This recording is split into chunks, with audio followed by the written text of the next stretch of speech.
유표의 망설임과 놓쳐버린 만전지책의 기회. 후한 말기 조조와 원소라는 두 거인이 패권을 놓고 피 튀기는 전쟁을 벌이고 있었어요. 형주는 이 전쟁에서 군사적 정치적으로 매우 중요한 전략 거점이었고, 형주를 다스리고 있던 유표는 조조와 원소 다음으로 강한 군사력을 가지고 있던 제후였죠. 하지만 이 유표에게는 매우 치명적인 단점이 하나 있었는데, 바로 지독하게 우유부단하다는 점이었어요. 그리고 조조와 원소의 대립이 격화되면서 형주의 중요성이 더욱 높아지자 유표의 이 우유부단함은 더욱 심해졌답니다.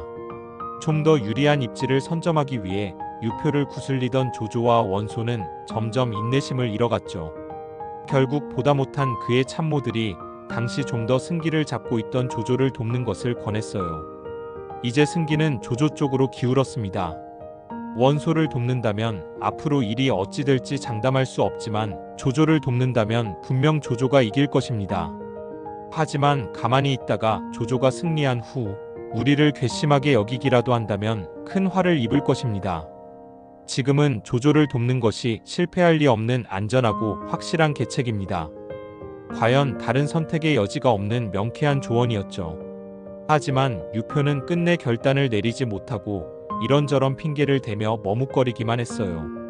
그 사이 조조는 승리를 거두었고 유표는 자신의 세력과 영지를 잃은 채 비참한 최후를 맞이하게 되었답니다. 그렇게 유표는 눈앞에 분명히 보였던 만전지책, 즉 실패의 위험이 없는 안전하면서도 완전한 계책을 앞에 두고도 결단을 내리지 못하고 기회를 놓쳤다가 결국 스스로 화를 자초하고 말았던 거죠. 제갈량의 공성계, 심리전의 만전지책.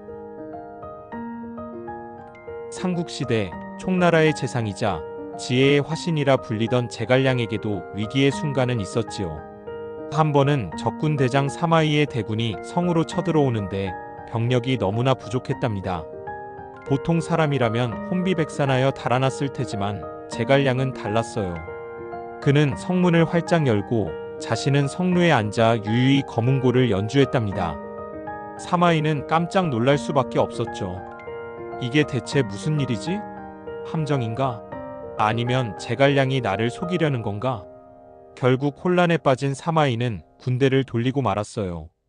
바로 공성계, 즉 빈 성으로 내보이며 적을 심리적으로 교란시키는 전략이 통했던 것이죠.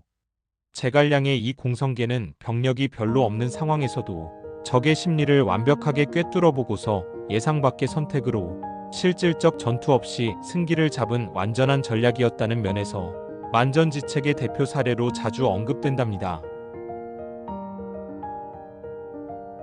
이세민의 현무문 사변, 철두철미한 왕의 만전지책. 당나라 초기 태종 이세민이라는 걸출한 황제가 있었어요. 그는 왕위에 오르기 전 권력을 놓고 형제들과 치열하게 다투었지요. 다만 그는 그런 속내를 적절한 때가 오기 전까지는 겉으로 드러내지 않았어요. 그의 형이자 태자였던 이건성이 권력을 앞세워 으스대며 다니고 그의 동생 이원길이 아버지의 사랑을 독차지하며 귀여움 받으러 다니는 동안 이세민은 은밀하면서도 착실하게 준비를 해나갔어요. 밤마다 병영을 둘러보며 군사들의 충성도를 재고 사냥을 핑계 삼아 지형을 익히고 궁녀와 내시 사이에서 들리는 풍문까지 하나하나 엮어가고 있었지요. 그렇게 철저히 준비한 끝에 그는 궁궐 안쪽 성문 중 가장 북쪽에 있는 현무문을 거사의 장소로 정했죠. 아침 사냥을 핑계로 형과 동생을 불러낸 그는 병력을 바꿔치기 하여 두 사람을 제거했어요. 처음부터 끝까지 계산된 한수, 첩자, 동선, 무력 배치, 타이밍, 심지어 형제들의 반응까지도 예측한 철두철미한 계책이었죠. 그렇게 그는 자신이 원했던 황제의 자리에 오를 수 있었어요. 지금은 현무문 사변으로 알려진 그의 만전지책 덕분이었죠. 한신의 배수진, 뒤가 없는 완벽한 만전지책.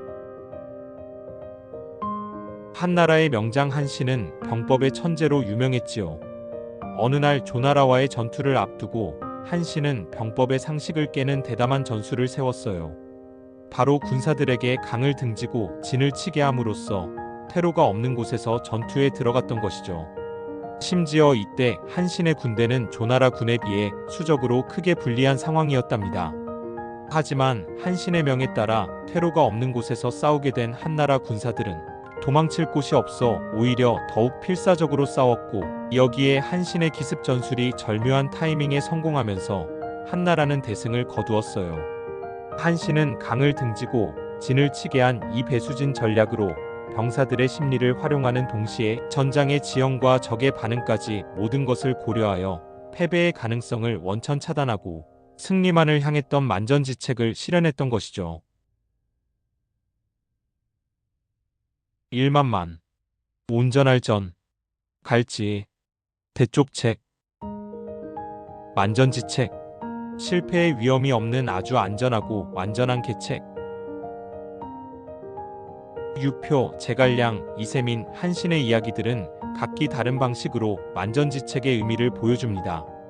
유표는 만전지책을 외면했던 반면 나머지 3명은 제대로 된 만전지책을 설계하고 준비하여 성공적으로 실행했죠.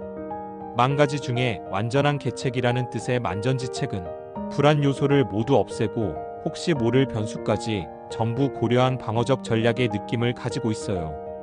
단순히 실패를 피하는 소극적인 방법이 아니라 철저하고 빈틈없는 준비를 통해 반드시 승리하는 길을 설계하는 것, 그것이 바로 만전지책의 진정한 의미랍니다. 때로는 용기와 결단을 필요로 하고, 때로는 인내와 치밀한 계산, 심지어는 극한의 절박함까지 끌어안는 복합적인 지혜의 산물이기도 하지요. 만전지책 1만만 운전할 전 갈지 대쪽책 실패의 위험이 없는 아주 안전하고 완전한 계책 만전지책